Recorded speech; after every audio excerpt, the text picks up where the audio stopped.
আমি সিফাত আলম আজ নতুন একটি ঘটনা নিয়ে হাজির হয়েছি। যিনি আমাকে আজকের এই ঘটনাটি পাঠিয়েছেন, যদি তিনি প্রমাণ হিসেবে আমাকে ভিডিও না পাঠাতেন তাহলে আমি নিশ্চিত এই ঘটনাটি আমি বিশ্বাস করতাম না। তিনি বলেছেন তার স্ত্রী ও তার মেয়ের মুখ থেকে ছোট ছোট পেরেক বের হয়। তার ভাষ্য মতে এই সব কিছু তখন থেকে শুরু হয়েছে যখন থেকে তাদের বাড়িতে তাবিজ বের হতে শুরু করেছে। এর বাইরে তাদের কাপড় ও ঘরের পর্দায় সিঁদুর দিয়ে ক্রসের চিহ্ন পাওয়া যায়। এই ঘটনার সাথে সম্পৃক্ত ভিডিও এবং ছবি আমার কাছে সংরক্ষিত আছে। আপনারা চাইলে আমি পরবর্তীতে আপলোড করে দেব। যিনি আমার সাথে এই ঘটনা শেয়ার করেছেন তিনি তার আসল নাম প্রকাশ না করার অনুরোধ করেছেন। আমি তার অনুরোধকে সম্মান জানিয়ে তার ছদ্মনাম সাকিব ব্যবহার করছি। এই সব কিছু সাকিবের পরিবারের সঙ্গে কিভাবে শুরু হলো, কেন হলো, তাদের উপর কে কালো জাদু করেছে, এই পরিবার কতজনের কাছে চিকিৎসার জন্য গিয়েছেন আর তাদের সঙ্গে কি কি অভিজ্ঞতা হয়েছে, এসব কিছু আমি সাকিবের ভাষাতেই বলছি। ঘটনার ভেতর থাকা অনিচ্ছাকৃত ভুল ত্রুটির জন্য আমি সবার কাছে ক্ষমা প্রার্থনা করছি। বলছেন সাকিব। এই ঘটনাটি 1998 সালের আগে শুরু হয়েছিল। আমরা 4 ভাই এবং 2 বোন। আমি পরিবারের সবচেয়ে বড় ছেলে। লেখাপড়া শেষ করেছি কয়েক বছর হলো, আর তাই পরিবারকে সাপোর্ট দেওয়ার জন্য আমি একটি চাকরিতে জয়েন করি। আমার তখনের চাকরিটি মোটামুটি ভালো একটি চাকরি ছিল। আমাদের সংসার আমার এবং আব্বার বেতনের উপর নির্ভরশীল ছিল। তখন আমার ছোট ভাইয়ের পড়াশোনা চলছিল। তারপর হঠাৎ একদিন আব্বা দুনিয়ার মায়া কাটিয়ে আল্লাহর কাছে চলে গেলেন। এরপর আমি সব দায়িত্ব আমার ঘাড়ে নিয়ে নিলাম। আমার একার পক্ষে পরিবার চালাতে তেমন কোনো কষ্ট হয়নি, কারণ আমি আগেই বলেছি আমার চাকরিটা মোটামুটি ভালোই ছিল এবং বেতনও মাশাআল্লাহ ভালো। সবকিছু স্বাভাবিকভাবেই চলছিল। প্রথমবার যখন জানতে পারলাম আমাদের পরিবারের ওপরে কালো জাদু করা হয়েছে, সেটা ছিল আমার বিয়ের সময়। বিয়ের কিছুদিন আগে আমার মা হুট করেই অনেক অসুস্থ হয়ে পড়েন। আম্মাকে তখন হাসপাতালে ভর্তি করাতে হয়। এতটাই গুরুতর অসুস্থ হয়ে পড়েছিলেন তিনি, এমনকি আমার এঙ্গেজমেন্টের দিনেও আমার আম্মা হাসপাতালেই ছিলেন। কিছুদিন পর তিনি হাসপাতাল থেকে ডিসচার্জ হয়ে বাড়ি ফিরে আসলেন, আর তখন তার সাথে আজব কিছু ঘটনা ঘটতে শুরু করলো। একদিন আমার ভাই বলল আম্মার মাথায় নাকি সে অদ্ভুত ধরনের পোকা দেখেছে। আমি তার কথা শুনে যখন নিজে গিয়ে আম্মার মাথাটা দেখলাম, তখন বুঝলাম ভাই সত্যি কথাই বলেছে। আম্মার মাথায় সাদা সাদা রঙের কিছু অদ্ভুত পোকা ছিল। আমরা তাৎক্ষণিকভাবে ডাক্তার দেখাই। ডাক্তার বেশ কিছু ওষুধ দেন এবং মাথা ধোয়ার জন্য শ্যাম্পু দেন। মাথা ধোয়ার পর মাথায় আর কোনো পোকা দেখা যায়নি, কিন্তু একদিনও কাটল না। ওই দিন রাতেই আবার আম্মার মাথায় সেই পোকা দেখতে পেলাম। এই পোকা কিভাবে এলো আল্লাহ জানেন। কয়েকবার মাথা ধোয়ার পরও বারবার আগের অবস্থাতেই ফিরে যাচ্ছে। এই সমস্যাকে আমরা স্বাভাবিকভাবে নিতে পারলাম না, তাই আমরা একজন হুজুরের সঙ্গে যোগাযোগ করলাম। আমরা যখন আম্মাকে নিয়ে তার কাছে গেলাম, তখন তিনি আমাদেরকে দেখেই চোখ বন্ধ করে কি যেন সব পড়তে শুরু করলেন। কিছুক্ষণ পর তিনি চোখ খুললেন আর বললেন, দেখুন, আমি আপনাদের কোনো ধোঁয়াশার মধ্যে রাখতে চাই না। আপনাদের মেনে নিতে কষ্ট হলেও আমাকে এই সত্যি কথাটা আপনাদের বলতেই হবে। আপনার মায়ের ওপর এবং আপনাদের পরিবারের ওপর তীব্র কালো জাদু করা হয়েছে। এর থেকে ওনাকে বের করা একেবারেই অসম্ভব, অসম্ভব, অসম্ভব। হুজুর 3 বার অসম্ভব শব্দটি উচ্চারণ করলেন। আমার মনে যেন তীক্ষ্ণ তীরের খোঁচা অনুভব করলাম। অনেক কাকুতি মিনতি করে আমরা তার কাছে চিকিৎসা জানতে চাইলাম। তিনি বললেন, এই ব্যাপারে বেশি কিছু করা সম্ভব হয়তো হবে না, কিন্তু চেষ্টা করতে কোনো দোষ নেই। তিনি আমাকে একটা কালো ছাগল কিনতে বললেন এবং তাকে জবাই করে তার মাংস গরিব দুঃখীদের দান করতে বললেন। ছাগল জবাইয়ের সময় আমাকে একটি আমল দেয়া হয়, যা ছাগল জবাইয়ের পূর্ব মুহূর্ত থেকে ছাগলের আত্মা তার দেহ থেকে বের হওয়া পর্যন্ত পড়তে বলা হয়। হুজুরের কথা মতোই সেদিন আমি সদকা হিসেবে একটি কালো ছাগল কিনলাম এবং হুজুর যে আমল পড়ার কথা বলেছিলেন সেটি পড়তে থাকলাম। যখন আমরা ছাগলটিকে জবাই করলাম, তখন তার থেকে রক্তের ছিটে বের হলো। কিন্তু অবাক করা ব্যাপার কি জানেন, যেখানে ছাগলের রক্ত জমা হচ্ছিল, সেই রক্তের মধ্যেও আমরা সেই একই পোকা দেখতে পাচ্ছিলাম, যেগুলো আমার মায়ের মাথায় অবস্থায় ছিল। যখন আমরা সেই ছাগলের চামড়া ছাড়াতে শুরু করলাম তখন তার মাংসের ভেতরও সেই একই পোকা ছিল। এই ছাগলের মাংস দান করা সম্ভব ছিল না, আর তাই আমরা ছাগলটিকে মাটিতে দাফন করলাম। আমরা যখন এই কথা গিয়ে হুজুরকে বললাম তখন তিনি বললেন, আপনি আরও একটি ছাগলের ব্যবস্থা করুন এবং তাকে জবাই করুন। ছাগল একদমে কিনবেন, কোনো দর কষাকষি চলবে না। তার কথা মতোই আমরা দ্বিতীয়বার ছাগল কিনে তাকে জবাই করলাম। তখনও একই রকম ঘটনা ঘটল। তার রক্তে এবং মাংসে সেই সাদা পোকাগুলো সেই দিনও ছিল। আমরা আবার হুজুরের সঙ্গে যোগাযোগ করলাম। তিনি বললেন, আপনি আরও একটি ছাগল জবাই করুন, এবারের ছাগলের মধ্যে থেকে কোনো প্রকারের কীট বের হবে না। হুজুরের কথা মতো আমরা তৃতীয়বার ছাগল জবাই করলাম এবং সত্যি যেমনটি তিনি বলেছিলেন তেমনটি হলো। সেই ছাগলটি জবাইয়ের পর একদম স্বাভাবিক ছিল। আমরা তার মাংস গরিবদের মধ্যে বিলিয়ে দিলাম। যেই কাজটি হুজুর আমাদের করতে বলেছিলেন আমরা সেটি সম্পূর্ণ করলাম, কিন্তু আমার মা ঠিক হলেন না। কিছু সময় অসুস্থ থাকার পর তিনি আল্লাহর কাছে প্রিয় হয়ে গেলেন। আমার মৃত্যুর পর আমি বাড়ির অভিভাবক হয়ে গিয়েছিলাম। পরিবারের অভিভাবক হওয়ার পর যেমনটি হয় তেমনটি হলো আমার সাথে। বাড়ির বড় হিসেবে আমাকেই সবাই সবকিছুর দায়িত্ব অর্পণ করে দেয়। আমার ছোট ভাইয়েরা কোনো কাজ করত না, আর আমি একা একা পুরো বাড়ির বোঝা নিতে পারছিলাম না। এই কারণে আমার উপর চাপ বাড়তে লাগলো, আমার উপর ঋণ বাড়তে লাগলো। আমি একসময় তাদের ওপর চাপ দিলাম যেন তারা কিছু না কিছু কাজ করে আর বাড়ির খরচ চালাতে আমাকে সাহায্য করে, কিন্তু চাপ দেওয়ার ফল হলো বিপরীত। আমার পরিবারটি নিমিষেই ভেঙে টুকরো টুকরো হয়ে গেল। বোনদের তো আগেই বিয়ে হয়ে গিয়েছিল, আর এবার সব ভাইও আলাদা হয়ে গেল। বাধ্য হয়ে আমিও আলাদা বাড়িতে চলে গেলাম। এখন শুধু আমার নিজের বলতে আমার পরিবার। আলাদা হবার পর আমি কিছুটা সুখের মুখ দেখলাম। কিছুদিনের মাঝে আমার অবস্থাও ফেরে আর আমি একটা আলাদা বাড়িও কিনে ফেলি। কিন্তু ওই যে বললাম কিছুটা সুখের মুখ দেখেছিলাম, আস্তে আস্তে আমাদের বাড়িতে এমন কিছু ঘটতে শুরু করলো যা থেকে বুঝতে পারছিলাম কিছু একটা গন্ডগোল আছে। কেউ তো আছে যে আমাদের সাথে খারাপ কিছু ঘটানোর তোড়জোড় করে চলেছে। আমাদের বাড়ির দেয়ালের বিভিন্ন স্থানে রক্তের দাগ দেখা যেতে শুরু করলো। আমি আমার পাড়ার মসজিদের ইমামকে ডেকে সব দেখালাম। তিনি নিশ্চিত করলেন আমাদের ওপর কালো জাদু করা হয়েছে। এরপর আমাদের ঘরে সন্ধ্যার সময় অর্থাৎ মাগরিবের পরে এক অদ্ভুত গন্ধ আসতে শুরু করে। এই গন্ধের উৎস খোঁজার জন্য আমি একবার ঘর পরিষ্কার করেছিলাম আর দেখার চেষ্টা করেছিলাম এই গন্ধ কোথা থেকে আসে। ঘর পরিষ্কার করার সময় আমি দেখলাম একটি বড় বিড়ালের লাশ, যার মধ্যে না ছিল মাংস না ছিল রক্ত। শেষ বিড়ালের চামড়াও পুরো পাথরের মতো জমে গিয়েছিল। মনে হচ্ছিল এই লাশটা খুব বেশি পুরনো, কিন্তু এর শরীরের ভেতর থেকে সবকিছুই যেন বের করে ফেলা হয়েছে। আমি বিড়ালের মরদেহ বাড়ির পাশে ফাঁকা স্থানে দাফন করলাম। আশ্চর্যজনকভাবে এর পরেও আমাদের বাড়িতে ৩-৪ বার একই ধরনের বিড়ালের লাশ বিছানার নিচে পাওয়া গেল। এই সময়ের মধ্যে আমার ছেলে পৃথিবীতে এসেছে। তখন 1999 সাল। জন্মের পর সে খুব বেশি কেঁদেছিল। জন্মানোর পর থেকেই সে খুব অসুস্থ ছিল। এমন কোনো ডাক্তার নেই যাকে আমি দেখাইনি। তার রিপোর্টে কখনো কখনো কিছু ধরা পড়তো, আবার কখনো কিছুই ধরা পড়তো না। যে ডাক্তাররা টেস্ট করাতেন তারা নিজেরাও অবাক হতেন যে আগে যেটা টেস্টে ধরা পড়েছে পরে সেটা টেস্টে ধরা পড়েনি। রোগের বদলে অন্য কোনো রোগ হয়তো ধরা পড়তো। এদিকে সব সমস্যা নিয়মিত চলছিল, অন্যদিকে আমার চাকরিরও সমস্যা হচ্ছিল। আমি যেই জায়গায় কাজ করতাম সেখানে লোকজনের আচরণ আমার সাথে খুব খারাপ হতে শুরু করলো। আমার ফ্যাক্টরির মালিক নানান সময় নানান কারণে আমাকে বকাবকি করতে শুরু করলেন। আমার কোনো ভুল থাকুক বা না থাকুক, তার আচরণ দেখে মনে হচ্ছিল সে যেন কোনো এক সময় আমাকে চাকরি থেকে বের করে দেবে। কিছুদিন পর আমার ধারণাই সত্যি হলো। আমার বস কোনো ভুল বা কোনো কারণ ছাড়াই আমাকে চাকরি থেকে বের করে দিলেন। অন্যদিকে বাড়ির অবস্থাও একই রকম ছিল। আমার কাপড় আলমারিতে থাকা অবস্থায় নিজে থেকেই ছিঁড়ে যাচ্ছিল। স্বপ্নে বাসার পাশের ট্রেনে সাপ দেখতাম আমি। এই ধরনের ঘটনাগুলো খুব বেশি ঘটে চলেছিল। একদিন আমার স্ত্রীকে দেখে খুব চিন্তিত মনে হলো। আমি কি হয়েছে জিজ্ঞেস করলাম। উত্তরে সে বলল, আমাদের ছেলের চুল নাকি কেউ কেটে ফেলেছে। আমি তার কথা শুনে ঘরে গেলাম। দেখলাম আমার ছেলে ঘুমাচ্ছে, অর্থাৎ তার মাথার চুল পুরোপুরি পরিষ্কার হয়ে গেছে। মনে হচ্ছিল যেন কেউ তার চুলগুলো খুব মনোযোগ সহকারে কেটে নিয়ে গেছে। আমার ছেলেরও খুব খারাপ অবস্থা ছিল। সে কিছুই খাচ্ছিল না, পানি পর্যন্ত না। খুব জোর করে তার মুখে খাবার ঢোকাতাম। একদিন খুব দুশ্চিন্তায় বন্ধুদের সাথে বসেছিলাম।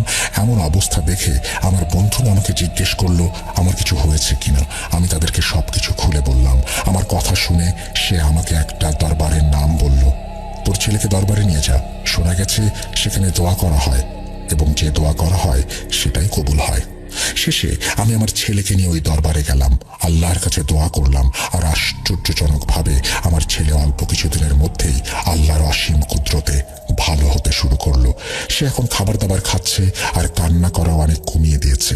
কিন্তু আমার চাকরি না থাকায় উপার্জন হচ্ছিল না। বাধ্য হয়ে আমি একটা হলুদ ট্যাক্সি ভাড়া নিলাম আর চালাতে শুরু করলাম। ঠিকাদারকে টাকা দেওয়ার পর আমার কাছে খুব অল্প টাকা থাকতো, যা দিয়ে সংসার চালানো কঠিন হয়ে পড়ছিল। তবু আল্লাহর উপর ভরসা রেখেই জীবন কাটাচ্ছিলাম। কিছুদিন ঠিক চলার পর আবার প্রায় 3 সপ্তাহেই বিছানার নিচ থেকে 1 বা 2 বার কখনো বিড়ালের আবার কখনো পেঁচার লাশ বের হয়ে আসতো। তাদের মধ্যে না থাকতো মাংস, না থাকতো চোখ, শুধু থাকতো শুকনো ত্বক আর হাড্ডি। যদি আমি ট্যাক্সি চালাচ্ছিলাম, কিন্তু আমি এতে মোটেও সন্তুষ্ট ছিলাম না, কেননা আয় রোজগার তেমন একটা হচ্ছিল না। আমি চাইছিলাম কোনো একটা ভালো কোম্পানিতে আমার চাকরি হোক, কারণ পরিবারের অবস্থা দিন দিন খারাপ হয়ে যাচ্ছে। আমি যেখানেই ভ্যাকেন্সি দেখতাম সেখানেই অ্যাপ্লাই করতাম। আমি কয়েকটি রেফারেন্সও দিয়েছিলাম, কিন্তু কিছুতেই কিছু হচ্ছিল না। আমি প্রতি 2-3 দিন পর পর নানান কোম্পানিতে চক্কর লাগাতাম, তাদের কাছে মিনতি করতাম, কিন্তু তারা কেউ আমাকে চাকরি দিত না, এড়িয়ে যেত। একদিন আমি ট্যাক্সি চালাচ্ছিলাম, পেছনে একজন যাত্রী বসেছিল। আমার ফোনে এক বন্ধুর কল আসলো। আমি তাকে অনেক অনুরোধ করে বললাম, ভাই যেভাবেই হোক আমার একটা চাকরির ব্যবস্থা করে দে। সে আমাকে বলেছিল, দেখ আমি চেষ্টা করছি, আমাকে একটু সময় দে, আমি দেখছি কি করা যায়। তার কথা শুনে আমি নিরাশ হয়ে ফোন রেখে দেই। পেছনে যে যাত্রী বসেছিল সে আমার কথাগুলো শুনেছিল। যখন আমি কলটা কেটে দিলাম তখন সে আমার কাছে আমার সমস্যার ব্যাপারে জানতে চাইল। তখন আমার মন এতটাই ভারাক্রান্ত ছিল যে আমি তাকে সব কিছু খুলে বললাম, আমার বাড়িতে কি সমস্যা চলছে এবং কিভাবে জাদুর মাধ্যমে আমার চাকরিটা শেষ করে দেয়া হয়েছে, সবকিছু। সেই যাত্রী আমাকে বলল, আমি আপনার চাকরির ব্যাপারে কিছু করতে পারবো না, কিন্তু হ্যাঁ আপনার সাথে যে সমস্যাগুলো চলছে সে সম্পর্কে আমি হয়তো কিছু একটা করতে পারি। আমি একজন কবিরাজ সাহেবের কথা জানি, যিনি রংপুরে থাকেন। তিনি অমুসলিম, কিন্তু আপনার চিকিৎসা নিশ্চিতভাবেই করবেন। তার কথা শুনে আমি দ্বিধাদ্বন্দ্বে পড়ে গেলাম, কারণ কবিরাজ অমুসলিম, কি থেকে কি হয় কে জানে। কিন্তু তখন আমার যে সময় কাটছিল তা কতটা ভয়াবহ ছিল আপনারা বুঝতেই পারছেন। আমার শুধু সমস্যা সমাধানের প্রয়োজন ছিল, তা মুসলিমের মাধ্যমেই হোক বা অমুসলিমের মাধ্যমে। ওই যাত্রী আমাকে যে ঠিকানা দিয়েছিলেন সেই অনুযায়ী আমি কিছুদিন পর সেখানে চলে গেলাম। আমি সেখানে একজন কবিরাজের দেখা পেলাম। তার সাথে দেখা হলেও প্রথমে তাকে কিছুই বললাম না। আমি কথা বলতে গেলে তিনি আমাকে ইশারায় চুপ থাকতে বলেন। তিনি শুধু আমার নাম জানতে চাইলেন এবং আশ্চর্যজনকভাবে নিজেই আমার জীবনের ব্যাপারে বলতে শুরু করলেন। প্রথমে আমি মনে করেছিলাম যে যাত্রীকে আমি সবকিছু বলেছিলাম, হয়তো সে তাকে কিছু জানিয়েছে, কিন্তু কবিরাজ তো আমার ছেলেবেলা পর্যন্ত চলে গেল। আমার ছেলেবেলায় আমি একবার গাছ থেকে পড়ে আমার একটি দাঁত হারিয়েছিলাম, যা কারোর জানার কথা না। তিনি সেটাও আমাকে বলে দিলেন। এছাড়াও তিনি এমন সব কথা বলতে শুরু করলেন যা আমি ছাড়া আর কারো জানার কথা না। আমার ওপর হওয়া কালো জাদুর ব্যাপারে তিনি ঠিক একই কথা বললেন যা আগে অন্যরাও বলেছিল। তিনি বললেন, আমার ওপর জাদু যে করাচ্ছে সে নাকি আমার খুবই কাছের মানুষ। যখন আমি তার কাছে চিকিৎসার কথা জানতে চাইলাম তখন তিনি আমাকে কিছু জিনিস আনতে বললেন। এই জিনিসগুলোর মধ্যে ছিল লবঙ্গ, মরিচ, বিভিন্ন গাছের পাতা এবং কবরস্থানের মাটি। আমি তাকে বললাম, আপনারা আমার থেকে টাকা নিন আর দয়া করে নিজেই জিনিসগুলো জোগাড় করে আনুন। তিনি সেই 2006 সালে আমার কাছ থেকে 500 টাকা নিলেন এবং আমাকে একটা তাবিজ দিয়ে বললেন, এটা গলা থেকে কখনো খুলবে না, এটা রক্ষা করবে। এরপর আমি তাকে বললাম আমার চাকরির সমস্যার কথা, যেসব কোম্পানিতে ভ্যাকেন্সি আছে সেসব কোম্পানির জন্য আমার যথেষ্ট যোগ্যতাও আছে, তবুও কেউ আমাকে চাকরি দিচ্ছে না। তিনি আমাকে বলছিলেন আজ থেকে 3 দিন পর নাকি আমার চাকরি হবে।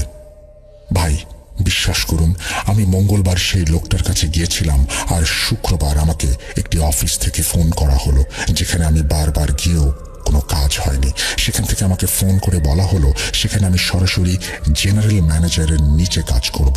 এত বড় পোস্টের জন্য আমি আবেদনই করিনি। কিভাবে এটা হলো আমি জানি না। কোনো চিন্তা ভাবনা না করেই আমি চাকরিতে ঢুকে পড়লাম আর মন দিয়ে চাকরি করতে লাগলাম। আমি প্রায় 10 বছর সেখানে চাকরি করলাম। আল্লাহর কাছে শুকরিয়া, সেখানে কোনো সমস্যা হয়নি। আমি নিয়মিত রংপুরে সেই কবিরাজের কাছে যেতাম এবং তাকে নানা উপহার, টাকা পয়সা দিতাম। তারপর 2016 সালে জানতে পারলাম তিনি মৃত্যুবরণ করেছেন। তার মৃত্যুর পরপরই আমার পরিস্থিতি আবার খারাপ হতে শুরু করলো। প্রথমে আমার চাকরিটা গেল, তারপরে আমার স্ত্রীর অবস্থা খারাপ হতে শুরু করলো। দিন দিন সে দুর্বল হয়ে যাচ্ছিল। সব শেষে তার মুখ থেকে পেরেক বের হওয়া শুরু করলো। আমি আবার সেই বিপদের মধ্যে পড়ে গেলাম। এদিকে আমার চাকরি নেই, অন্যদিকে স্ত্রীর অসুস্থতা। দিন দিন তার শরীর শুকিয়ে যাচ্ছিল। আর এই বিষয়টা আমার জন্য খুবই অদ্ভুত ছিল যে তার মুখ থেকে ছোট ছোট পেরেক বের হচ্ছিল। আমার স্ত্রী বিছানায় পড়ে গেল। আমি তাকে অনেক ডাক্তার ও পীর ফকিরদের কাছে নিয়ে গিয়েছিলাম। শুরুর দিকে কিছুটা ভালো হলেও আবার তার অবস্থা পুনরায় খারাপ হয়ে যেত। এদিকে চাকরি না থাকায় সংসার চালাতে হিমশিম খাচ্ছিলাম। উপায়ন্তর না দেখে একটা জায়গায় ড্রাইভারের চাকরি নিলাম। চাকরিতে গাড়ির মালিক আমাকে গাড়ি ভাড়া দিল। লাভ হোক বা না হোক আমাকে প্রতিদিন তাকে বেশ মোটা অঙ্কের টাকা দিতে হতো। দিন আনা দিন খাওয়ার মতো অবস্থা হয়ে যায় আমার। আমি আবারও ঋণগ্রস্ত হয়ে যাই, কিন্তু আল্লাহ তাআলা আমার সহায় হন। তিনি কোনো না কোনো উপায় বের করে দেন, যার ফলে আমি টেনে টুনে পরিবারটা চালাতে সক্ষম হই। 2020 সালের ঘটনা। তখন আমার এক মেয়ে আর এক ছেলে। মেয়ের জন্ম 2001 সালে। একদিন সকালে আমার মেয়ে রিকশায় করে কলেজে যাচ্ছিল। এই মেয়েটা সেই মেয়ে যার ভিডিও আমি আপনাকে পাঠিয়েছি। যখন সে কলেজে পৌঁছালো তখন ম্যানেজমেন্টের লোকেরা বলতে শুরু করলো, কি ব্যাপার, তুমি তো সকালে এসে ট্রান্সফার সার্টিফিকেটের জন্য আবেদন করে গেলে, এখন আবার কি চাই? আমার মেয়ে হতবাক হয়ে তাদের মুখের দিকে তাকিয়ে রইল, কারণ সে এইমাত্র কলেজে ঢুকেছে আর সে ট্রান্সফার সার্টিফিকেটের আবেদন কেনই বা করবে। সে বলে, স্যার আমি তো এইমাত্র কলেজে এসেছি, কিসের ট্রান্সফার? আমি তো কিছুই জানি না। তার কথা শুনে কলেজের লোকেরা তার সামনে ট্রান্সফার সার্টিফিকেটের সেই লেটারটা মেলে ধরল, যেখানে তার সাইনও ছিল এবং লেখা ছিল সে এই কলেজে আর পড়তে ইচ্ছুক নয়। আমার মেয়ে এটা দেখে কাঁদতে শুরু করলো এবং সে যে এই কাজ করেনি তা তাদেরকে বোঝানোর অনেক চেষ্টা করলো। সে কান্না জর্জরিত হয়ে বলেছিল সে সকালে কলেজেই আসেনি, কিন্তু কলেজ কর্তৃপক্ষ মানল না, কারণ সাইনটা তো আমার মেয়েরই ছিল। শেষ পর্যন্ত কি হয়েছে জানেন? আমি যখন মেয়ের সাথে কলেজে গেলাম তখন তাদের কাছে গিয়ে সিসিটিভি ফুটেজ বের করলাম। সেখানে একটা মেয়ে ছিল যে কিনা দেখতে একদম আমার মেয়ের মতোই ছিল। বুঝতে পারছেন, যখন আমি বাবা হয়ে এটা নিশ্চিত করেছি যে ও একদম আমার মেয়ের মতো, তখন অন্যদের তো কনফিউজড হওয়াটাই স্বাভাবিক। আমার মিনতি আমার মেয়েকে ভর্তি বাতিল হওয়া থেকে বাঁচালো। আমি নিজের ব্যক্তিগত স্বার্থের তাগিদে কলেজের নাম নিচ্ছি না, কিন্তু কতদিন পর তার স্বাস্থ্য এত খারাপ হয়ে গেল যে বাধ্য হয়ে তার পড়াশোনা ছেড়ে দিতে হলো। আগে যা তার মায়ের সাথে হচ্ছিল এখন তার সাথেও তাই হতে শুরু হলো। তার মুখ থেকেও ছোট ছোট পেরেক বের হওয়া শুরু হলো। এরপর তার উপর জিন হাজির হতে শুরু করলো। যে তার উপর হাজির হতো সে নিজেকে অমুসলিম বলতো এবং নাম ঈশাই বলতো। সে বলেছিল তাকে একজন খুব শক্তিশালী জাদুকর পাঠিয়েছে এবং জাদুকরের হাতে নাকি তার নিজের মেয়ে আছে। যদি সে আমার মেয়েকে না মারে তাহলে জাদুকর নাকি তার মেয়েকেই মেরে ফেলবে। আমি আমার মেয়ের রুমে আজান দিতাম, সূরা বাকারা চালিয়ে দিতাম। জিন বারবার নিজেকে অসহায় আর নিরুপায় বলছিল। সে বলছিল, আমি জাদুকরের কবলে পড়ে বাধ্য হয়ে এখানে এসেছি। আমার কোনো ইচ্ছে নেই আপনার মেয়েকে হত্যা করার, কিন্তু আমার নিজের মেয়ের জন্য আমার কাছে এছাড়া আর কোনো পথ খোলা নেই। আমাকে ক্ষমা করবেন, আমি স্বেচ্ছায় এই কাজ করছি না। যদি কেউ চেষ্টা করে আর আমাকে ছাড়িয়েও নেয় তাতেও বিশেষ কোনো লাভ হবে না। এর ফলে আমার মেয়ে মারা যাবে, কিন্তু আপনার মেয়েও বাঁচতে পারবে না। আমাকে সরালে আবার অন্য কাউকে পাঠানো হবে। আপনার মেয়ের মৃত্যু ছাড়া আর কোনো পরিণতি তার নসিবে নেই। সে আরো জানায় জাদুকরের উদ্দেশ্য আমার পুরো পরিবারকে মেরে ফেলা। কিছুতেই আমরা এসব সমস্যা থেকে পরিত্রাণ পাচ্ছিলাম না। এসব সমস্যা যত দিন যাচ্ছিল কেবল বেড়েই চলছিল। অন্যদিকে আমার স্ত্রীর সাথে যা ঘটলো তারপর আমার জীবন আরো অন্ধকারে তলিয়ে গেল। আমার স্ত্রী আমার সামনে ভালোভাবে ওয়াশরুমে গিয়েছিল, কিন্তু সে ফিরে এলে আমি দেখি তার পুরো শরীর সামনের দিকে ঝুঁকে গেছে। মনে হচ্ছিল সে কুঁজো হয়ে গেছে। হাসপাতালের ডাক্তাররা বলেছিল তার হাড়ের টিবি হতে পারে। আমার ওপর চারপাশ থেকে ক্রমাগত বিপদ আসছিল। আমার মেয়ের ওপরও 2-3 দিন পর পরই সেই জিন হাজির হতে লাগলো আর বারবার ক্ষমা প্রার্থনা করতে লাগলো। আর আমার কাজ ছিল 2টি, আমি আজান দিতাম আর সূরা বাকারা পড়তাম। এছাড়াও আমার মেয়ে মাঝে মাঝে খুব অসুস্থ থাকতে শুরু করে। প্রায় সময় তার ইউরিন আটকে যেত, তাকে হাসপাতালে নিয়ে ইউরিন ব্যাগ লাগাতে হতো। যখন আমরা কোনো পীর বা হুজুর দিয়ে তার চিকিৎসা শুরু করতাম, তখন কিছুদিনের জন্য সে ভালো থাকতো, আবার আগের অবস্থায় ফিরে যেত। এক সময় তার এমন অবস্থা হয়ে যায়, সে বিছানায় পড়ে যায়, তার শরীরে আর কোনো বল নেই, মৃত মানুষের মতো বিছানায় পড়ে থাকে, সকল কাজ হয় বিছানায়। একদিন আমার স্ত্রী বলল আমার মেয়ের ডায়াপার পরিবর্তন করতে হবে, তাই আমাকে আর আমার ছেলেকে বাইরে পাঠিয়ে দিল। আমি বাইরে গিয়ে ছেলের মাথায় হাত রেখে বললাম, বাবা, আমাকে মাফ করে দিও। আমি তোমাদের কাউকে ভালো জীবন দিতে পারিনি, আমি কাউকে ভালো রাখতে পারিনি। আমার জন্যই আজ তোমাদের এই করুণ অবস্থা। আমাকে ঘৃণা করো না, একটু দয়া করো নিজের বাবাকে। আমার কথা শেষ হলে ছেলের চোখে পানির উপস্থিতি দেখতে পেলাম। চুপচাপ বাবা ছেলে দাঁড়িয়ে আছে। একটু পর আমার মেয়ের ঘর থেকে আমার স্ত্রীর চিৎকারের আওয়াজ আসতে লাগলো। যখন আমি আর আমার ছেলে ঘরে ঢুকলাম, তখন দেখলাম আমার মেয়ে তার মায়ের পাশেই রয়েছে আর আমার স্ত্রীর গলা চেপে ধরেছে। যখন আমি তাকে ছাড়ানোর জন্য এগিয়ে গেলাম, তখন সে তার মাকে তুলে পেছনে ফেলে দিল। আমি তাকে আটকাতে গেলে একই কাজ সে আমার সাথেও করলো। আমি আর আমার ছেলে আমরা দুজন মিলে বড় কষ্টে তাকে ধরলাম এবং বিছানায় শুইয়ে দিলাম। আমি আজান দিতে লাগলাম, সূরা বাকারা পড়তে লাগলাম। এভাবেই সবকিছু চলতে থাকলো এবং পরিস্থিতি আরো খারাপ হতে লাগলো। 2022 সালে আমার হার্ট অ্যাটাক হলো। হবে বা না কেন, এত চাপ চিন্তা করে মানুষ কতদিনই বা সুস্থ থাকতে পারে বলুন? ওই সময় আমি একটি ফ্যাক্টরিতে ছোটখাটো কাজ করছিলাম। আমাকে কাজের লোকেরাই ধরাধরি করে হাসপাতালে নিয়ে যায়। আগে থেকে একের পর এক সমস্যা লেগেই ছিল, আর এখন আমি নিজেই অসুস্থ হয়ে পড়লাম। এই সময়ই আবার বাড়ির সিঁড়ি থেকে পড়ে আমার হাত ফ্র্যাকচার হয়ে গেল। আমি তীব্র ব্যথা অনুভব করছিলাম, তাই আমি আমার স্ত্রীকে বললাম আলমারি থেকে টাকা বের করতে, যেন আমরা হাসপাতালে যেতে পারি। কিন্তু যখন আমার স্ত্রী আলমারি খুলে টাকা বের করতে গেল, তখন সেখানে কোনো টাকাই ছিল না। সেখানে প্রায় 30,000-এর মতো টাকা ছিল। আগেও আমার টাকা টুকটাক গায়েব হয়ে যেত, জিনিসপত্র গায়েব হয়ে যেত, কিন্তু এত টাকা জীবনে প্রথমবার গায়েব হয়ে গেল। বাড়িতে আমার বাচ্চারা ছিল, আমার স্ত্রী ছিল, তার বাইরে কেউ ছিল না। তাহলে টাকাগুলো কে নিল? আল্লাহ না করুন আমার বাচ্চাদের এমন কোনো অভ্যেস নেই। পয়সা চুরি বা হারিয়ে যাওয়া আমাদের জন্য খুব একটা বড় ধাক্কা ছিল। এত বড় একটা টাকার পরিমাণ হঠাৎ করে গায়েব হয়ে যাওয়াটা আমাদের জন্য বিষাদের পাহাড়ের মতো লেগেছিল। আমি একদিন আরেক বন্ধুর কাছে গেলাম এবং তাকে সবকিছু খুলে বললাম। আমি মূলত তার কাছে কিছু টাকার জন্য হাত পাততে গিয়েছিলাম। তার অবস্থা বেশ ভালোই ছিল। আমার দুঃখের কাহিনী শুনে সে চিন্তিত হয়ে পড়ল এবং বলল, তুই আমার সঙ্গে চল, একজন পীর সাহেব আছেন, আমি তোর চিকিৎসা করাবো এবং যত টাকা লাগে আমি দেব। আমার এক আত্মীয়ের কালজাদুর সমস্যা ছিল, সেখানে যাবার পর সে সুস্থ হয়েছে, তাই তোর জন্য একটা চেষ্টা করব। আর টাকা পয়সা নিয়ে ভাবিস না, তোর দায়িত্ব আমি নেব, যতদিন আল্লাহ কবুল করেন। পরের দিনই আমি আমার বন্ধুর সঙ্গে তার বলা পীর সাহেবের কাছে গেলাম। পীর সাহেব আমাকে দেখে বললেন, ভাই, আমি নিজেও আপনার অবস্থা দেখে খুবই আতঙ্ক অনুভব করছি। আপনার উপর মারাত্মক জাদু করা হয়েছে এবং যারা করেছেন তারা আপনার খুব কাছের লোক। অনেক দেরি হয়ে গেছে ভাই, এই জাদু অনেক বছর ধরে চলছে। আপনারা বেঁচে আছেন কিভাবে? এটাই আমার কাছে আশ্চর্যজনক মনে হচ্ছে। তার কথা শুনে আমার চোখে পানি চলে আসলো। আমি তার কাছে মিনতি করতে লাগলাম আমার পরিবারকে সাহায্য করার জন্য। তিনি আমাকে কিছু বাতি দিলেন, যেগুলো পড়া তেলে ভিজিয়ে প্রতি জুম্মা রাতে জ্বালাতে হবে। তিনি আমাকে মোট 11টি বাতি দিয়েছিলেন। সাথে তিনি একটি তাবিজও দিয়ে বললেন, এটি আপনার মেয়ের গলায় পরিয়ে দিন। যা কিছুই হোক না কেন, এটা গলা থেকে যেন কিছুতেই না খোলা হয়। আমি তাবিজ নিয়ে এসে আমার মেয়ের গলায় পরিয়ে দিলাম। তাবিজ পরানোর পরই তার উপর সেই জিন হাজির হয়ে গেল। হাজির হয়ে সে আমাকে বলতে লাগলো, আজ পর্যন্ত আপনার যত ক্ষতি হয়েছে তা আমি করেছি। আপনার স্ত্রীকে আমরাই অসুস্থ করেছি, আপনার টাকাও আমরাই সরিয়েছি এবং আপনার মেয়ের এই অবস্থাও আমরাই করেছি।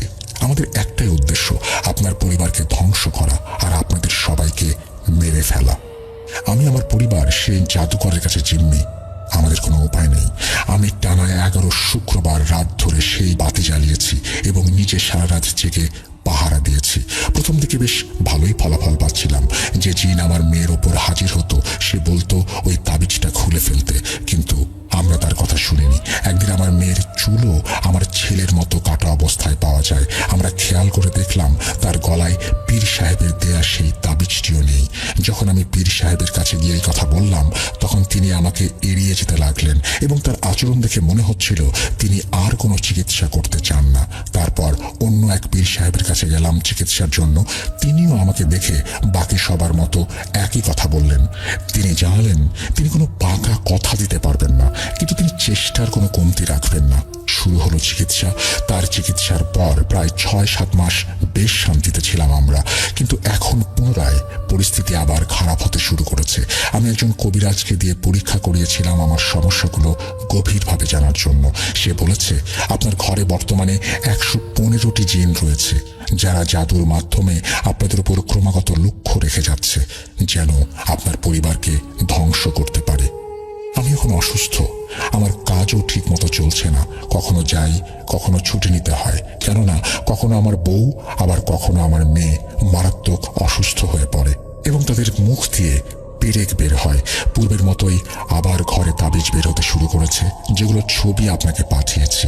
আমার মেয়ের কাপড়ে সিঁদুরের ক্রসের চিহ্ন পাওয়া যাচ্ছে অনেকদিন হলো। তাবিজের ওপর নাম লেখা থাকে, পুতুল তৈরি করা হয় এবং সেগুলোর ওপরেও ক্রসের চিহ্ন দেয়া থাকে।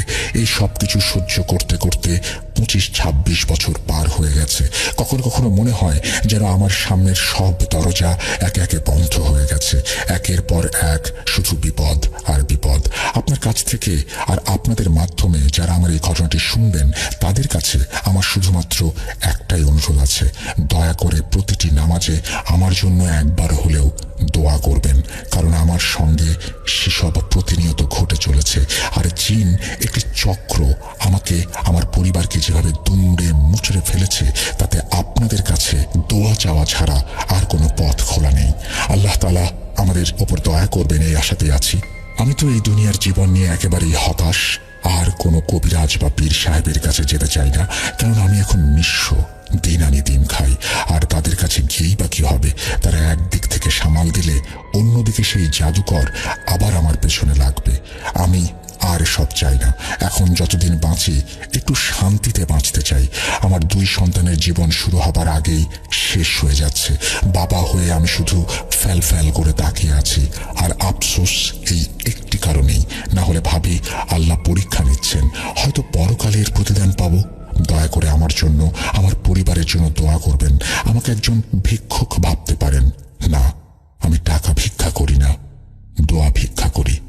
আসসালামু আলাইকুম। শেষ হলো সাকিব ভাইয়ের ঘটনা। আমি ঘটনার শেষে ভিডিও এবং ছবি আপলোড করে দেব। আপনাদের কাছে আমারও অনুরোধ, সাকিব ভাইয়ের জন্য দোয়া করবেন, কারণ এখন দোয়া ছাড়া আর কিছুই তার কাজে আসবে না। আল্লাহ যেন ওনার বাকি জীবন সহজ করে দেন, আমিন।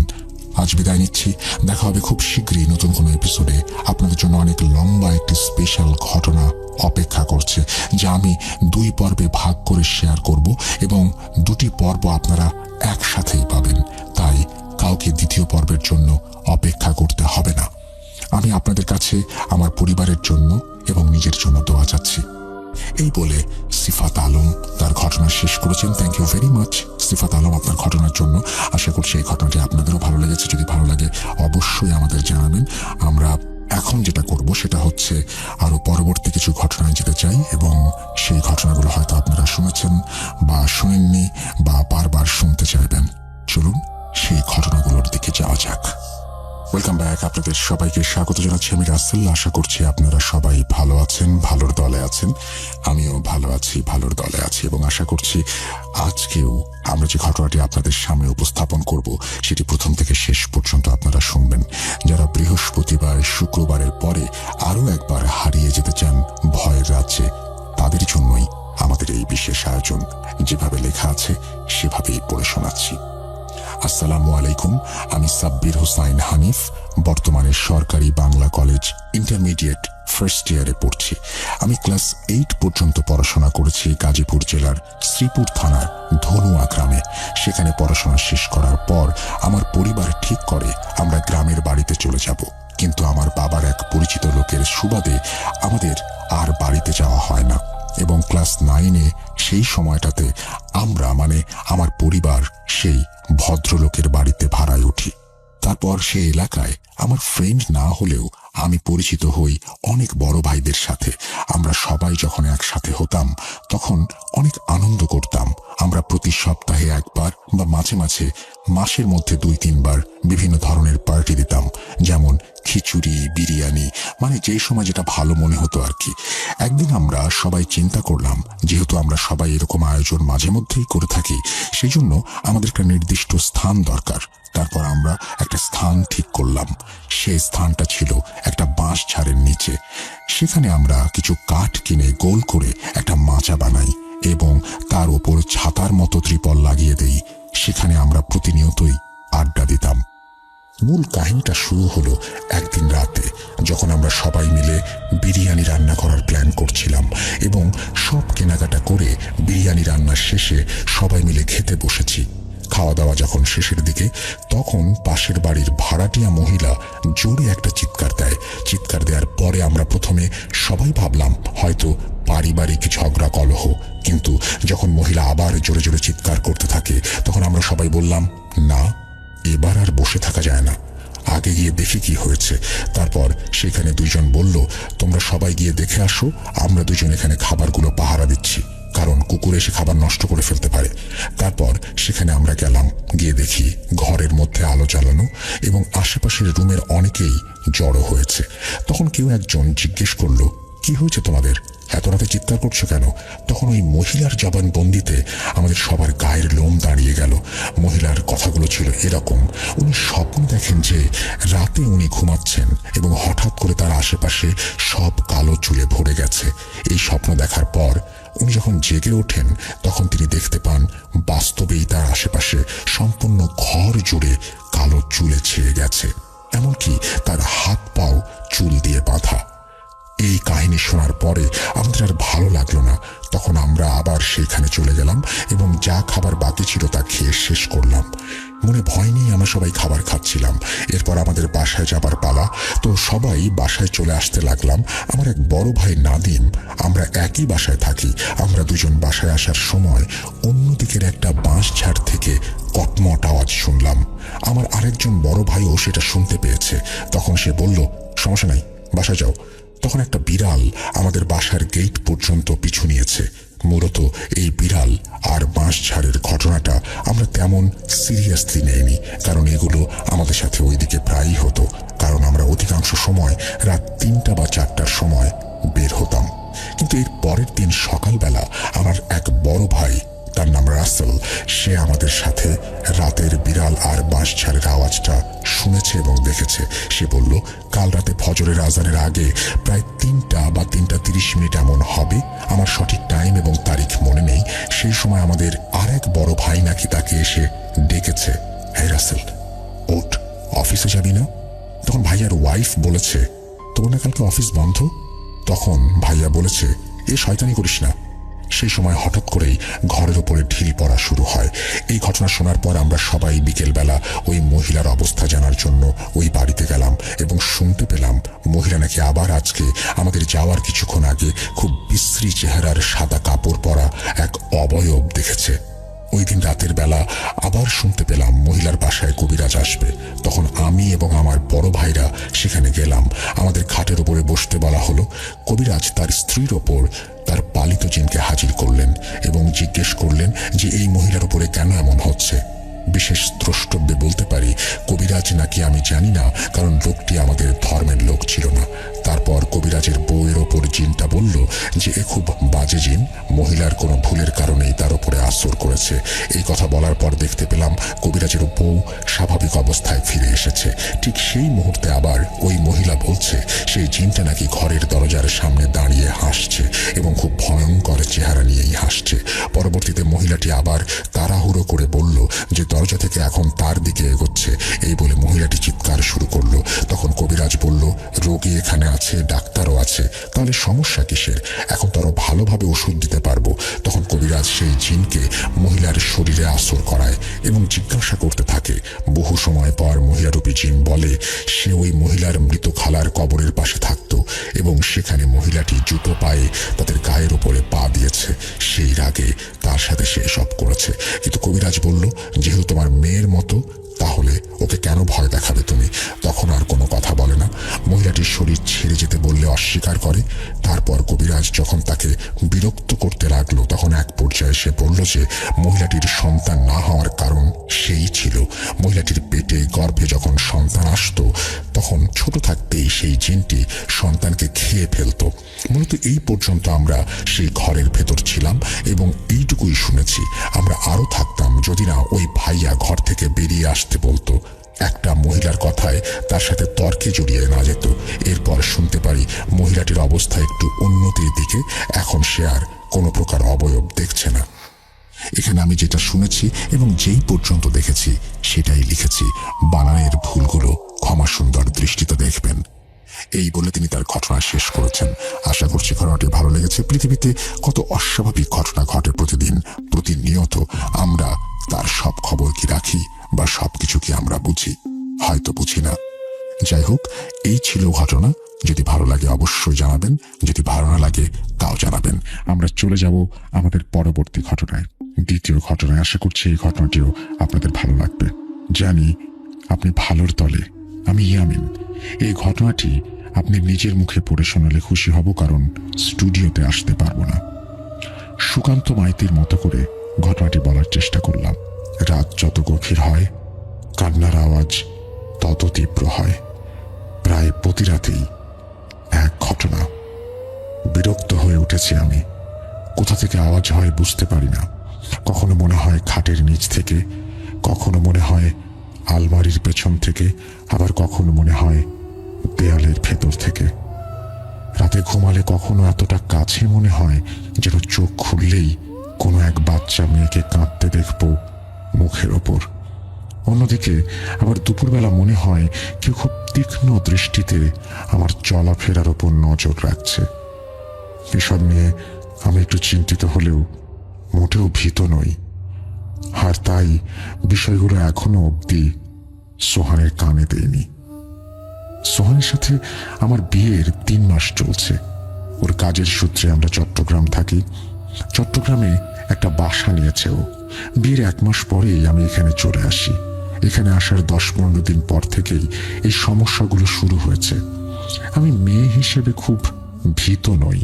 প্যারানর্মাল এই ঘটনাগুলো আমার বিশ্বাসে কুলোয় না, তাই হয়তো এখনো অবধি ভয় পাইনি। কিন্তু তারপরও মাঝে মাঝে মনে হয় এই বাসায় আমি ছাড়া অন্য কেউ নেই। আজ সোহান ফোন দিয়ে জানালো রাতে ফিরতে সামান্য দেরি হবে। আমি একা। সোহান আবার এই বিষয়গুলোতে খুব সেন্সিটিভ, তাই ও দেরি হলেও জানিয়ে দেয় যাতে করে আমি আরো সতর্ক থাকতে পারি। রাত প্রায় 9টা বাজে। টিভি দেখছি। টিভির পাশ দিয়ে চলে গেছে একটা ছোট্ট ব্যালকনি, আমার খুব পছন্দের। ওখানে বসলেও আমার রুমটা দেখা যায় খুব পরিষ্কারভাবে।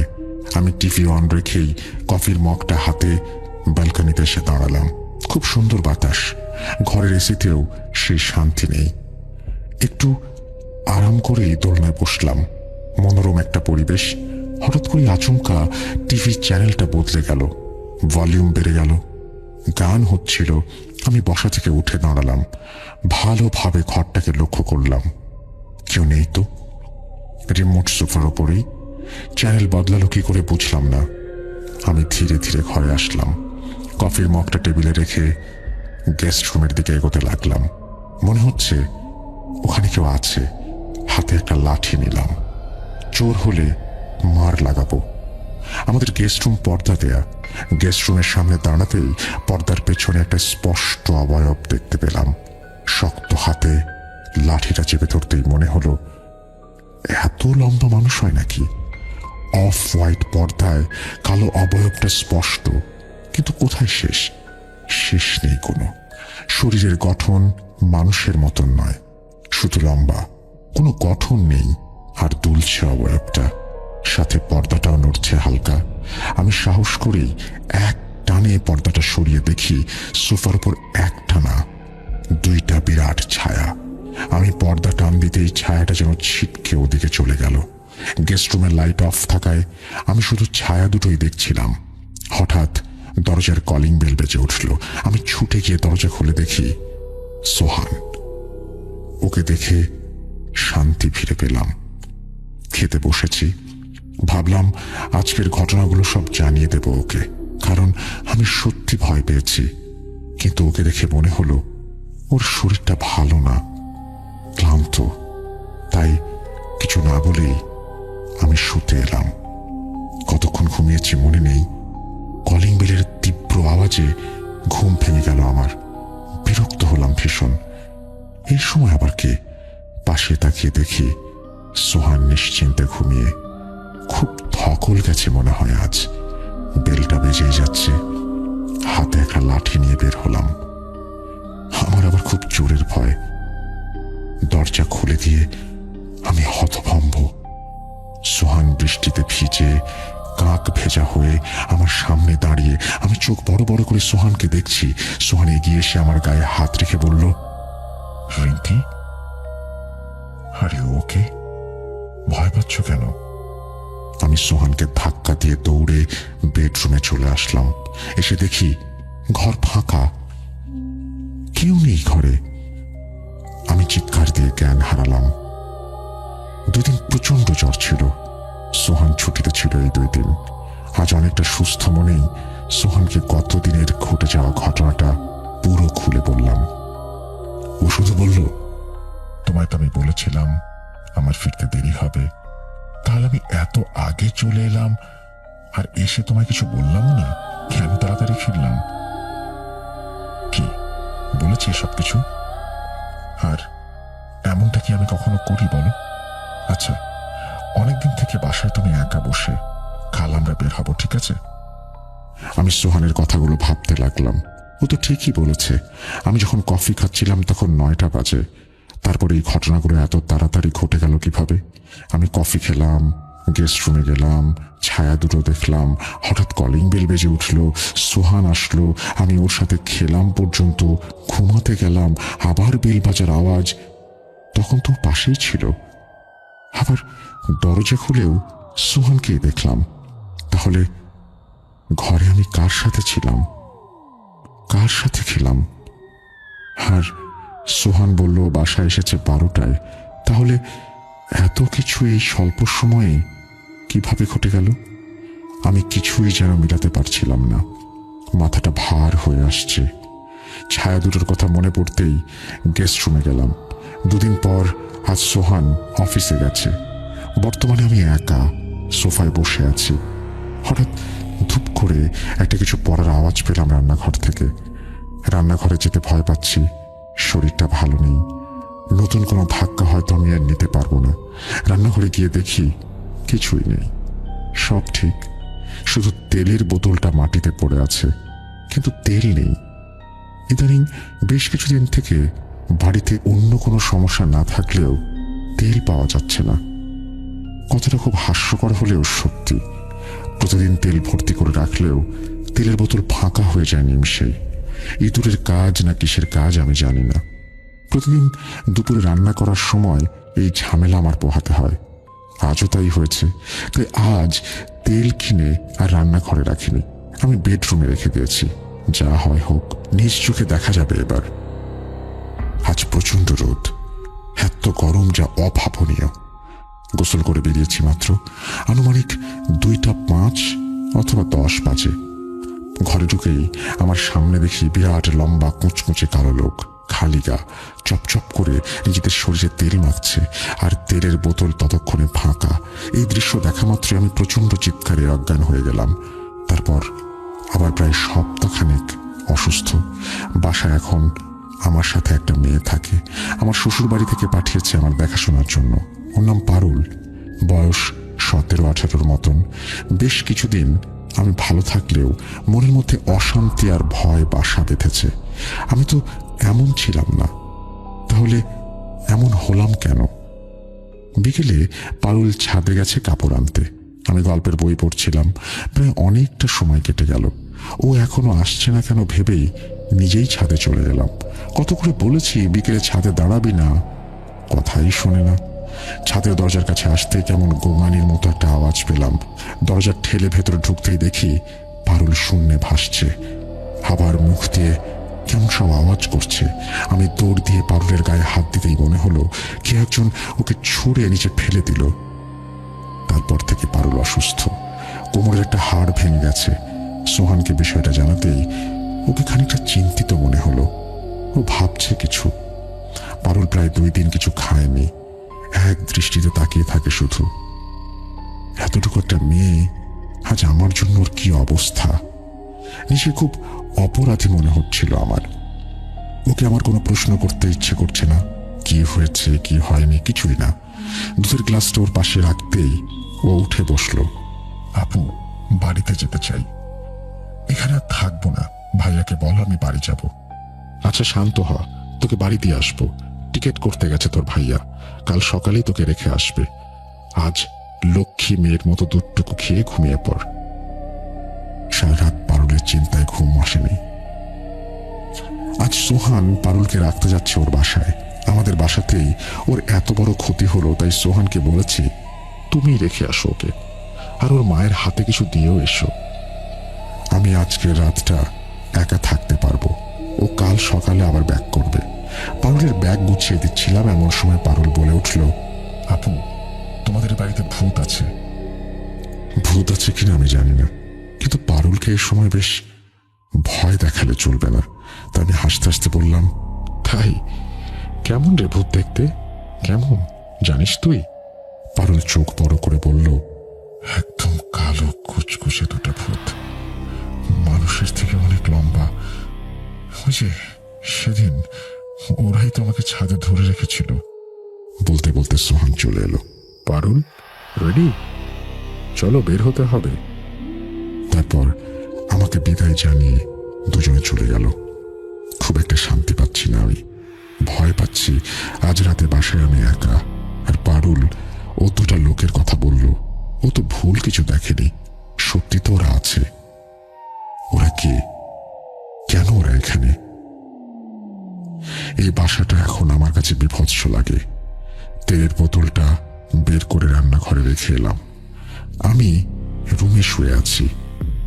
রাত 3:30 বাজে। হঠাৎ রান্নাঘর থেকে খসখস আওয়াজ ভেসে আসলো। বুঝতে পারছিলাম রান্নাঘরে কেউ এসেছে, হয়তো ওই 2জন। কিন্তু আমি মনে মনে ঠিক করলাম, না, আমি ওইদিকে মনোযোগ দেব না, দেখতে যাব না। আমি ফেসবুক স্ক্রল করে যাচ্ছি। এভাবে থাকতে থাকতে কখন যেন ঘুমিয়ে পড়েছি। ঘুম ভেঙে দেখি পুরো বাড়ি অন্ধকার। বুঝলাম সন্ধ্যা হয়ে গেছে। দিনের বেলা কোনো রুমেই আমি লাইট দেই না, তাই পুরো বাড়ি এখন অন্ধকার হয়ে আছে। আমি ফোন হাতে ফ্ল্যাশটা অন করে পাশে চোখ যেতেই দেখি বিরাট লম্বা মোটা একটা লোক আমার পাশে হাত পা ছিটিয়ে শুয়ে আছে। তার চোখ দুটো চকচক করে জ্বলছিল। আমি চিৎকার দিয়ে বিছানা থেকে উঠে দাঁড়ালাম। সাহস করে ফ্ল্যাশ লাইটটা আবার বিছানায় দিতেই দেখি বিছানাটা ফাঁকা। আমি ধীরে ধীরে ঘরের সব লাইট জ্বালিয়ে দিলাম। তারপর রান্নাঘরের লাইট জ্বালিয়ে দেখি পুরো মেঝেতে তেল চিপচিপে হয়ে আছে। আমি সেদিকে আর চোখ না দিয়ে ড্রয়িং রুমে আসলাম। টিভি দেখছিলাম। হঠাৎ মনে হলো গেস্ট রুম থেকে বেডরুমের দিকে যেন কে হেঁটে গেল। আমি সোফায় বসে থাকায় দেখতে না পেলেও বুঝতে পারলাম বারবার হাঁটাচলা করছিল কেউ, পা টেনে টেনে হাঁটাচলা করছিল। আমি মনে মনে সাহস করলাম, আর ভালো লাগছে না এভাবে, এই ভয়ে ভয়ে থাকতে। যা হবার হবে দেখা যাবে। আমি জানি এই বাড়িতে আমি ছাড়া আরো 2জন আছে। আমি ড্রয়িং রুমের দরজার সামনে দাঁড়িয়ে ওই বিদঘুটে কালো লম্বা 2জন মানুষকে দেখতে পেলাম। তারা দাঁড়িয়ে, এত ভয়ঙ্কর চেহারা তাদের, পুরো শরীর তেলে চকচক করছিল। এই মুহূর্তে আমার মনে হচ্ছে এই দৃশ্য দেখার আগে আমি কেন মরে গেলাম না। আমি কি করব ভেবে না পেয়ে ওদের পাশ কেটে আমার রুমে যাওয়ার চেষ্টা করতেই আমি পড়ে গেলাম। মনে হচ্ছে আমার পা কেউ টেনে ধরেছে। পেছনে তাকিয়ে দেখি সত্যি তো ওরা আমার পা টেনে ধরেছে। আমি আমার রুমের দরজাটা শক্ত করে ধরেছি, নিজের সর্বস্ব শক্তি দিয়ে নিজেকে বাঁচানোর চেষ্টা করে যাচ্ছি।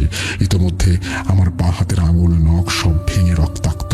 মনে মনে আমি যত সূরা জানতাম সব পড়তে শুরু করে দিয়েছি। আল্লাহকে ডেকে চলেছি বারবার। হঠাৎ ধাক্কায় জেগে উঠলাম। আমি তখনও মেঝেতে শুয়ে। আশেপাশে তাকিয়ে দেখি অসংখ্য জিনিস মেঝেতে ছড়িয়ে ছিটিয়ে আছে।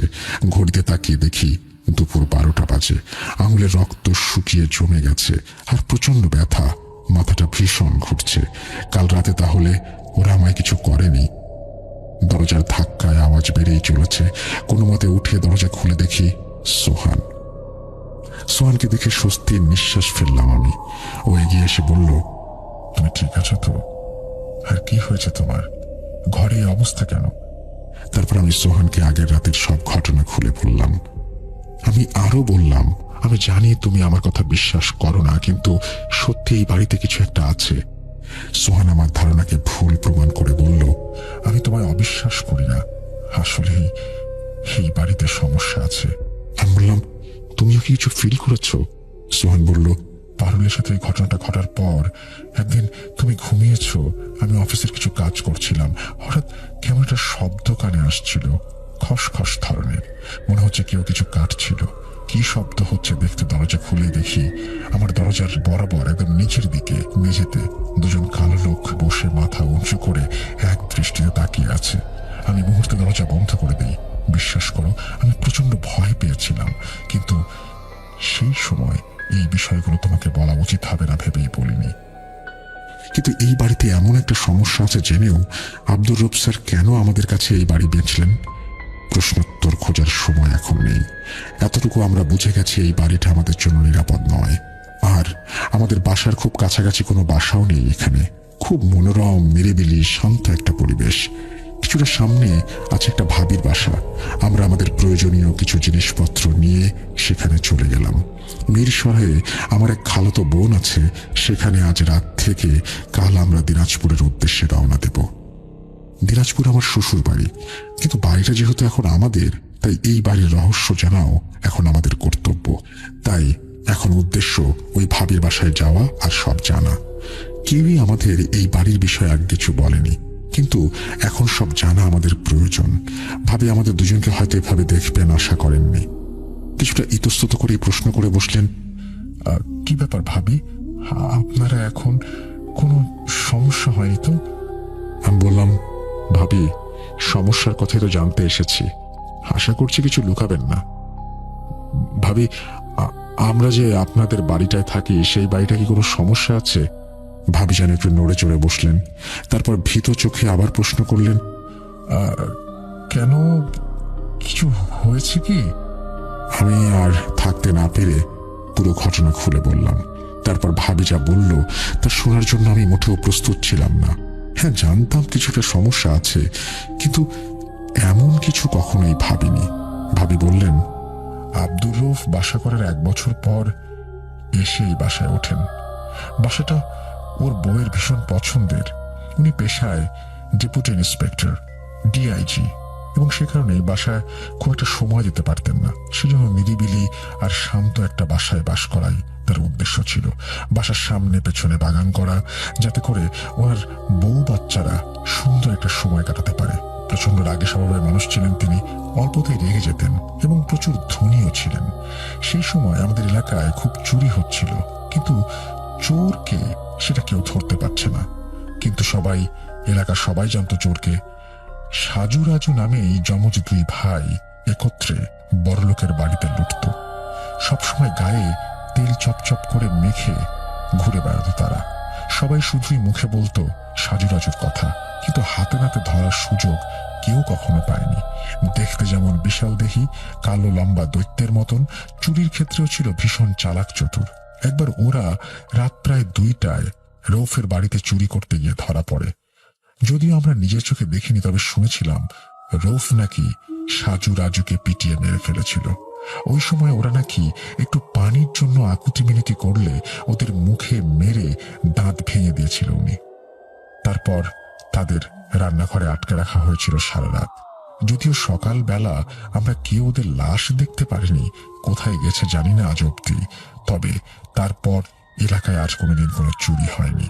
এগুলো আমাদের বাসায় কেয়ারটেকার সিদ্দিকের মুখেই শোনা। তার ঠিক কিছুদিন পরেই কোনো এক অজানা কারণে তারা পাড়ি দিলেন কুয়েতের উদ্দেশ্যে, আর রেখে গেলেন কেয়ারটেকার সিদ্দিককে। সেও সপ্তাহখানেক পর বাড়ি ছেড়ে দিল। তার মতে রাত হলে বাড়িতে কান্নার আওয়াজ, চিৎকারের আওয়াজ পাওয়া যায়, অটোমেটিক লাইট জ্বলে নেভে। এলাকার সবার ধারণা এই ঘটনা আমরা সবাই জানি বিধায় আমাদের এত ভয়, নয়তো সব কিছুই নয়। এরপর 4 বছর বাসা একদম ফাঁকা ছিল। তারপর আপনারা এলেন। আপনাদের থেকে আমাদের মনেই হয়নি আপনাদের ওই বাড়িতে কোনো সমস্যা আছে। মনে করেছিলাম আসলেই ওসব হয়তো কিছুই নয়। ওই ঘটনার প্রায় 2 বছর হয়ে গেছে। হয়তো ওই বাড়ির মালিকেরও কোনো সমস্যা হয়েছিল সেখানে। ওনারা আমাদের এই বিষয়ে কিছু বলেনি, আমরাও আর মাথা ঘামাইনি। বেঁচে ফিরেছি, এই তো অনেক। তবে কেন জানি মাঝে মাঝে সাজুরাজুর জন্য কষ্ট হয় আমার। মেরে ফেলতে হবে কেন ওদের? খুব কষ্ট পেয়েছে হয়তো ওরা। ওই বাসাটা বন্ধ করে আমরা চলে এসেছি। জানি না কি অবস্থা এখন ওখানকার। কোনো প্রকার ভুল ত্রুটি থাকলে ক্ষমা সুন্দর দৃষ্টিতে দেখবেন। মেঘনা বাজার, মাধবদী, নরসিংদী, ঢাকা থেকে। এই ছিল আমাদের দ্বিতীয় ঘটনা। আশা করছি এই ঘটনাটি আপনাদের ভালো লেগেছে। যদি ভালো লাগে অবশ্যই আমাদের জানাবেন।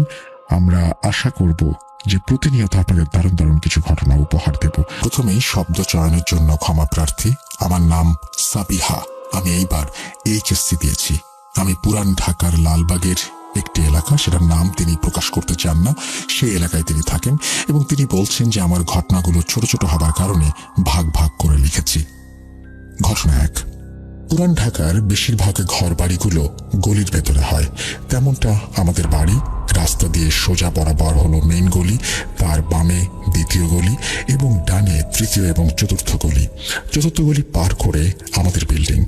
নানুর বাবা মা মারা যাবার আগে তার 5 সন্তানকে তার সম্পত্তি তিনি ভাগ করে দিয়ে যান।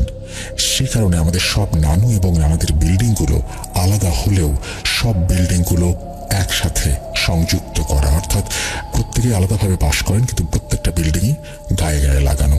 ছোটবেলায় শুনেছিলাম একজন পরহেজগার মানুষ আমার নানুর বড় বোনের বাসায় এসেছিলেন। যাওয়ার সময় তিনি বলে গিয়েছিলেন যে আপনাদের গলিতে কতগুলো খারাপ জিনিসের অস্তিত্ব আছে, আবার কিছু ভালো জিনিসও আছে, যার কারণে খারাপ জিনিসগুলো কোনো ক্ষতি করতে পারে না। এখন আসা যাক মূল ঘটনায়। সালটা ঠিক মনে নেই, তবে তখন আমার বয়স 10 কি 11 বছর। আমার এক মামাতো বোন ছিল, ওর নাম হলো লামিয়া, যার সাথে আমি প্রায়ই সকালে উঠে হাঁটাহাঁটি করতাম এবং খেলতাম।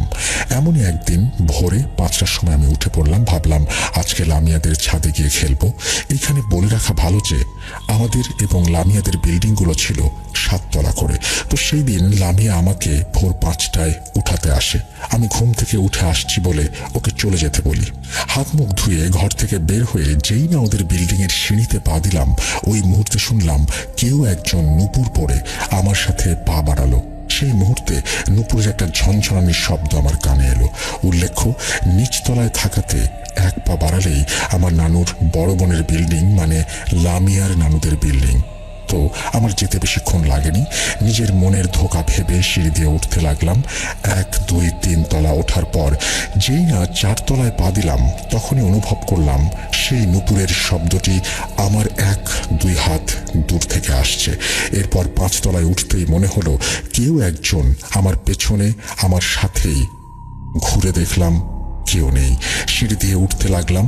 যেই না 1 পা সিঁড়িতে দিয়েছি, অমনি আবারও নুপুরের শব্দ কানে এলো।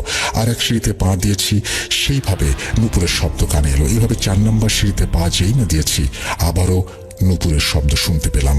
শরীর ঠান্ডা হয়ে গেল। পা মনে হয় জমে গিয়েছে, সিঁড়ি দিয়ে উঠতে পারছি না।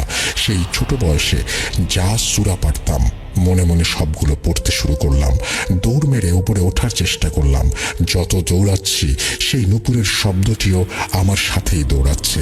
এইরকম করে আমি এক পর্যায়ে ছাদে পড়ে গেলাম। ছাদে এসে দেখি লামিয়া দাঁড়ানো। ওকে দেখে কিছুটা ভয় দূর হলো আমার। ওর কাছে যেই না সব ঘটনা বলতে যাব, ওই সময় অনুভব করলাম আমার চারপাশে গোল বৃত্তাকার কিছু একটা ঘুরছে এবং নুপুরের শব্দ সেখান থেকে আসছে। দুজনে দুজনের হাত শক্ত করে ধরে রাখলাম এবং অনবরত সূরা পড়তে লাগলাম। প্রায় 1 মিনিট সেই ঘরে থাকার পর দুজন মিলে একটা দৌড় দিলাম। দৌড়ে যতই নিচে নামছি, সেই নুপুরের শব্দও আমাদের সাথে নিচে নামছে। নামতে নামতে এক সময় আমাদের বিল্ডিংয়ে যেই না পা দিলাম, শব্দটি লামিয়াদের বিল্ডিংয়ের শেষ সীমানায় এসে থেমে গেল। এই ব্যাপারটির সম্পর্কে কাউকে আমি কিছু বলিনি ভয়ে। এত ভোরে কেনই বা বের হয়েছি, এই জন্য বকা খেতে হবে। ঘটনা 2। সেই ঘটনার পর দেখতে দেখতে চলে যায় কয়েক বছর। একদিন আমি বাসায় একা ছিলাম। আম্মু, বড় আপু সবাই বাইরে গিয়েছিল। আমি রুমে বসে টিভি দেখছি। ওই মুহূর্তে শুনলাম আবার সেই নুপুরের শব্দ। শব্দটি ভালোভাবে শুনতে রুমের পাখা বন্ধ করে দিলাম। এবার ভালো করে শুনলাম যে শব্দটি আমার রুম থেকে আসছে। ভয়ে এক দৌড়ে নানুদের ঘরে চলে গেলাম। এরপর সেই শব্দটি আমাদের বিল্ডিংয়ে শোনা যেত প্রায় প্রতি রাতে। মনে হতো কেউ যেন পুরো বিল্ডিং জুড়ে নুপুর পায়ে হাঁটছে। শব্দটি যখন হতো তখন সবাই শুনতে পেত। পরে জানা গিয়েছে যে এই নুপুর পরে হাঁটার শব্দটির উৎপত্তি হয়েছিল আমার নানুর বোনের বাসার পেছনে একটি বড় লম্বা গলির মতো একটি ড্রেন আছে, সেখান থেকে এই শব্দটি উঠে আসতো। তারপর এই শব্দটি আসে আমার নানুর বাসা বা লামিয়াদের বাসা থেকে, তারপর আমাদের বাসায়, এরপর নানু ভাই মানে আমার নানার বাসাতেও সেই শব্দটি চলে যায়। বলা যেতে পারে এই নুপুরের শব্দটি একটি নির্দিষ্ট সময় পরপর স্থান পরিবর্তন করত। এই শব্দটি আমরা অনেকেই শুনতে পারলেও কেউ কখনো আমরা কিছু দেখিনি। ঘটনা 3। আমরা নিচ তলায় থাকার কারণে গভীর রাতে প্রায় 3টা সাড়ে 3টার মধ্যে শুনতে পেতাম যে কে যেন ধীর পায়ে জুতো পরে সিঁড়ি দিয়ে উঠছে। আর এই শব্দটি শুধু আমাদের সিঁড়িতেই সীমাবদ্ধ ছিল। সেই জুতো পরে হাঁটার শব্দটা শুধু আসতো আমাদের গেটের বাইরের সিঁড়ির বারান্দা থেকে শুরু করে নিচ তলার সিঁড়ি পর্যন্ত। আর সব থেকে মজার ব্যাপার হচ্ছে এটি শুধু বারান্দা দিয়ে হাঁটতো, সিঁড়ি দিয়ে উঠতো, কিন্তু সিঁড়ি দিয়ে নামার শব্দ আমরা কখনো পেতাম না। ঘটনা 4। আমাদের বাসার মোট 4টা গলি। রাস্তা থেকে সোজা হাঁটলে বড় গলি, তারপরে 3টি গলি ভাগ হয়ে গিয়েছে। এখন ঘটনায় চলে যাই। ছোটবেলা থেকেই আমরা 5 বান্ধবী, আমি, লামিয়া, ফারিয়া, মুনমুন ও তুষি একসাথে আমাদের রাস্তার সাথে বড় গলিতে খেলতাম। এমনই এক রমজান মাসে আমার বান্ধবী ফারিয়া সেহরি শেষ করে যেই না দাঁড়ালো, দেখলো আমি লাল স্কার্ট পরে সেই বাম দিকের চিপা গলি দিয়ে পলকহীনভাবে তাকিয়ে যাচ্ছি। কিন্তু পরদিন ফারিয়া আমাকে জিজ্ঞেস করার পর আমি বললাম যে কাল রাতে তো আমি বের হইনি। তখন মনের ভেতর এক অজানা ভয় কাজ করতে লাগলো। ফারিয়ার ভাষ্যমতে সে নাকি আমাকে অনেকবার ডেকেছে, আমি শুনিনি। জানি না এই ঘটনাটি কতটুকু সত্যি, কিন্তু আমি এরপর ওকে যতবারই জিজ্ঞেস করেছি সে সবসময় এটাই বলেছে এটা নাকি সত্যি এবং সে দেখেছে। উল্লেখ্য, আমাকে যে গলিতে ফারিয়া যেতে দেখেছিল সেই গলিটা হলো সবচেয়ে খারাপ। সেই গলির ভেতরে অনেক পুরনো একটি ভাঙা বাড়ি আছে, যেখানে একটি টেবিল ও টেবিলের ওপর একটি গলায় ফাঁস দেওয়া দড়ি ঝুলন্ত অবস্থায় থাকতো। যখনই কেউ গলিতে যেত গলার দড়িটা একা একাই ঝুলতে থাকতো। তো এই ছিল ঘটনা। পছন্দ হলে পড়ে শোনাবেন, এই বলে তিনি তার ঘটনা শেষ করেছেন।